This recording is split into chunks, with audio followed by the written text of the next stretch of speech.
जय हिंद दोस्तों। देखिए, हम आज राज्य के नीति निर्देशक पर तत्व पढ़ेंगे। आर्टिकल आपके दिए हुए 36 से लेकर 51 तक संविधान के भाग 4 में दिए हुए हैं। ठीक है, देखिए राज्य के नीति निर्देशक तत्व क्या है। जब गवर्नमेंट को कोई नीतियां बनानी होती हैं तो ये महत्वपूर्ण भूमिका निभाते हैं। गवर्नमेंट की नीतियों में एक मार्गदर्शन के रूप में ये दिए हुए हैं। ठीक है, लोगों के कल्याण के लिए नीतियां बनानी होती हैं तो यहाँ से नीतियां बना सकते हैं। ठीक है, आर्टिकल हम 38 से स्टार्ट करते हैं। राज्य लोक कल्याण की अभिवृद्धि के लिए सामाजिक व्यवस्था बनाएगा। मतलब देखिए इसमें क्या दिया हुआ है, राज्य क्या करेगा। देखिए, आय की असमानता को कम करने का प्रयास, विशिष्टता इसमें क्या दिया है कि आय की असमानता को कम करने का प्रयास करेगा। ठीक है, 39 का राज्य द्वारा अनुसरणीय कुछ नीति निर्देशक तत्व है। आर्टिकल 39 में क्या दिया है, पुरुष तथा स्त्री को समान रूप से आजीविका प्राप्त हो। ठीक है, भौतिक संसाधनों का वितरण न्याय उपलब्ध हो। ठीक है, आर्थिक विकेंद्रीकरण हो। पुरुष तथा स्त्री को समान कार्य के लिए समान वेतन की बात की गई आपके आर्टिकल 39 में। ठीक है, पुरुष तथा स्त्री को समान कार्य के समान वेतन की बात की गई है आर्टिकल 39 में, अनुच्छेद 39। ठीक है, बालिका हेतु कल्याणकारी कार्य आदि की बात की गई है। आर्टिकल 39 का एक बहुत ज्यादा इंपॉर्टेंट है, 42 में संविधान संशोधन अधिनियम द्वारा जोड़ा गया था। यहाँ पे निःशुल्क विधिक सहायता की बात की गई है। सामान्य न्याय तथा निःशुल्क विधिक सहायता का प्रावधान करेगा राज्य। आर्टिकल 39 का ध्यान में रखिएगा, ये आ सकता है, बहुत ज्यादा इंपॉर्टेंट है। आर्टिकल 40 में दिया है, ग्राम पंचायतों के गठन की बात होती है। राज्य की नीतियों के निर्देशक तत्व में अगर ग्राम पंचायतों की बात हुई तो आर्टिकल 40 होगी। 40 में राज्य ग्राम पंचायतों के गठन का प्रयास करेगा। ठीक है, आर्टिकल 41, राज्य कुछ दशाओं में काम, शिक्षा तथा लोक सहायता पाने के अधिकार का प्रभावी उपबंध करेगा। ठीक है, काम का, शिक्षा का तथा लोक सहायता। लोक सहायता क्या हो गया आपका, जैसे बुढ़ापा हो गया, बीमारी हो गई, ठीक है, निशक्तता हो गई, तो इसमें क्या करेगा, लोक सहायता पाने के अधिकार को प्राप्त करने का प्रभावी उपबंध करेगा। ठीक है, ठीक है।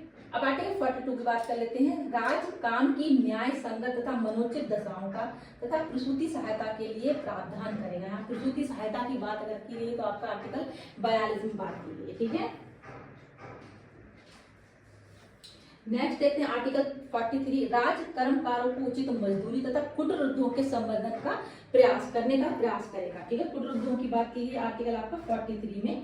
राज्य उपयुक्त विधान या आर्थिक संगठन द्वारा या अन्य किसी रीति से कृषि के, उद्योग के या अन्य प्रकार के सभी कर्मकारों को काम, निर्वाह मजदूरी, शिष्ट जीवन स्तर तथा अवकाश का संपूर्ण उपभोग सुनिश्चित करने वाले काम की दशाओं तथा सामाजिक और सांस्कृतिक अवसर प्राप्त कराने का प्रयास करेगा। ठीक है, आर्टिकल 43 का देख लेते हैं। राज्य उद्योगों में कर्मकारों की भागीदारी सुनिश्चित करेगा।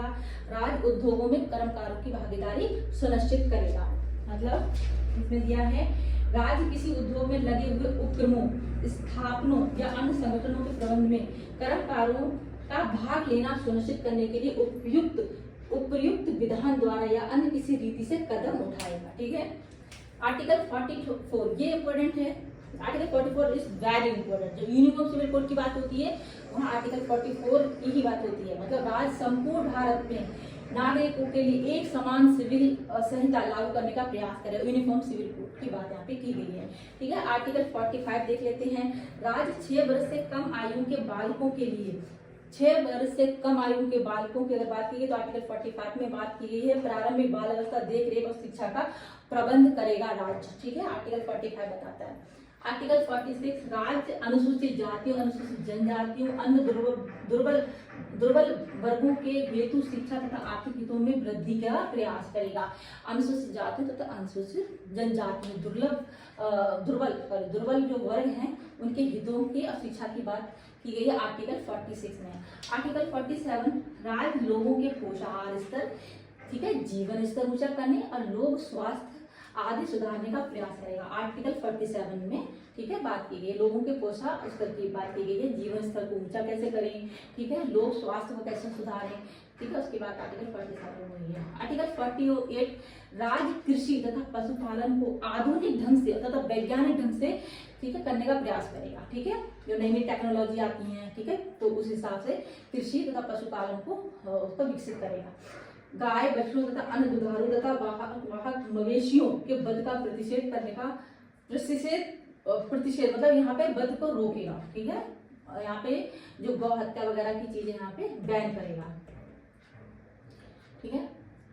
आर्टिकल 48 का यहाँ ये भी इम्पोर्टेंट है, राज्य देश में पर्यावरण के संरक्षण और संवर्धन का तथा वन एवं वन जीवों की रक्षा का प्रयास करेगा। यहाँ वन जीवों की रक्षा का प्रयास करेगा। आर्टिकल 48 काम में दिया गया है, पर्यावरण के संरक्षण की बात की है आर्टिकल 48 काम में, ठीक है। आर्टिकल 49 राज्य राष्ट्रीय महत्व के स्मारकों को स्थानों का संरक्षण करेगा। देखिए स्मारक होते हैं राष्ट्रीय महत्व के जो स्मारक हैं उनके संरक्षण की बात आर्टिकल 49 में की गई है। आर्टिकल 50 राज्य की लोक कल्याण राज्य की लोक सेवाओं में न्यायपालिका को कार्यपालिका से अलग करने का प्रयास करेगा। राज्य क्या करेगा, लोक सेवाओं में न्यायपालिका को कार्यपालिका से अलग करने का प्रयास करेगा। आर्टिकल 51 अंतर्राष्ट्रीय शांति और सुरक्षा की अभिवृद्धि का प्रयास करेगा, ठीक है।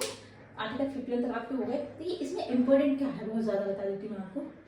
एक तो आपको याद रखना आर्टिकल 44, ठीक है, यूनिफॉर्म सिविल कोड आपका याद रखना है कि आर्टिकल 44 में दिया गया है कि एक संपूर्ण क्षेत्र में नागरिकों के लिए एक समान सिविल संहिता लागू करने का प्रयास करेगा राज्य, ठीक है। आर्टिकल 45 याद रखिएगा, 6 वर्ष से कम आयु के बच्चों के लिए प्रारंभिक बाल स्तर देखरेख और शिक्षा का प्रबंध बोला गया है। और आपको विशेष ध्यान रखना है आर्टिकल 49 भी ध्यान रखिएगा, राष्ट्रीय महत्व के स्मारकों स्थानों वस्तुओं के संरक्षण की बात आर्टिकल 49 में की गई है। पर्यावरण संरक्षण की बात आर्टिकल 48 का में की गई है। और जो गौ हत्या वगैरह उनको बैन करने का प्रयास करेगा राज्य, ठीक है, प्रतिषेध करने का प्रयास करेगा, आर्टिकल 48 में बात की गई है। और अनुसूचित जाति जनजातियों के जो वर्ग है उनके शिक्षा आर्थिक हितों की वृद्धि आर्टिकल 46 में दी गई है, ठीक है। बस ये इंपॉर्टेंट है आर्टिकल, एक दो बार सुनेंगे पढ़ेंगे तो बहुत अच्छी चीजें याद हो जाएंगी। आर्टिकल 40 में दिया गया है ग्राम पंचायतों की गठन का प्रयास करेगा राज्य, ठीक है। आर्टिकल 40 में ग्राम पंचायत हो गई। आर्टिकल 44 में यूनिफॉर्म सिविल कोड की बात हो गई, ठीक है। एक दो बार पढ़ेंगे चीजें बहुत अच्छे से याद हो जाएंगी। देखिए अब मौलिक अधिकार और राज्य की नीति की निदेशक तत्वों में अंतर क्या है। देखिए मौलिक अधिकार अमेरिका के संविधान से दिए गए हैं, बिल्कुल ध्यान में रखिएगा, अमेरिका के संविधान से प्रेरित है मौलिक अधिकार अमेरिका के संविधान से प्रेरित हैं और राज्य की नीति निर्देशक तत्व आयरलैंड के संविधान से प्रेरित है, ये ध्यान में रखिएगा। यह न्यायोचित है, इनके उल्लंघन पर न्यायालय द्वारा लागू कराया जा सकता है। जैसे आपके मौलिक अधिकारों का हनन होता है तो आप न्यायालय जा सकते हैं, राइट। लेकिन राज्य की नीति निर्देशक तत्व में हम न्यायालय नहीं जा सकते क्योंकि ये नीतियां हैं जो गवर्नमेंट बनाती है। मौलिक अधिकार आपको स्वतः ही प्राप्त हो जाते हैं, लेकिन राज्य की नीति निर्देशक तत्व तब तक प्राप्त नहीं होगा तो गवर्नमेंट नहीं बनाएगी। गवर्नमेंट जब लागू करेगी, गवर्नमेंट सरकार द्वारा लागू करने के बाद ही वो नागरिकों को प्राप्त होते हैं, तो ये ध्यान में रखिएगा। और आर्टिकल 37 बहुत इंपॉर्टेंट, मतलब इस सब करने के बाद आपको आर्टिकल 37 बहुत इजी लगेगा। आर्टिकल 37 क्या बताता है, राज्य की नीति निर्देशक तत्वों के उपबंध न्यायालय द्वारा लागू नहीं है, ठीक है। इसके सिद्धांत देश के संचालन में मूलभूत हैं। राज्य का यह कर्तव्य होगा कि वह इन सिद्धांतों को कानून बनाकर लागू करे। जो नीतियां हैं इनको कानून बना के लागू करे, राज्य का ये कर्तव्य होगा, ठीक है। ये आर्टिकल 37 में दिया गया है कि न्यायालय द्वारा लागू नहीं है इनके उपबंध, तो ये सब चीजें आर्टिकल 37 में दी गई है, ठीक है। अब आई थिंक आपको चीजें अगर एक दो बार सुनेंगे ना आर्टिकल बहुत अच्छे से आपको याद हो जाएंगे और जो इंपॉर्टेंट है मैं बता दी। अब हम नेक्स्ट वीडियो में इंपॉर्टेंट क्वेश्चन लेके आएंगे, उतना भी आप कर लेंगे तो भी एग्जाम में क्वेश्चन नहीं बाहर नहीं जाएगा, ठीक है। जो भी क्वेश्चन एग्जाम में राज्य की नीति निर्देशक तत्वों में जो क्वेश्चन एग्जाम में आए हुए हैं हम नेक्स्ट वीडियो में देख लेते हैं, ठीक है जी। नेक्स्ट वीडियो में मिलते हैं। जानकारी अच्छी लगती है तो प्लीज चैनल को लाइक शेयर जरूर करें। Thank you so much.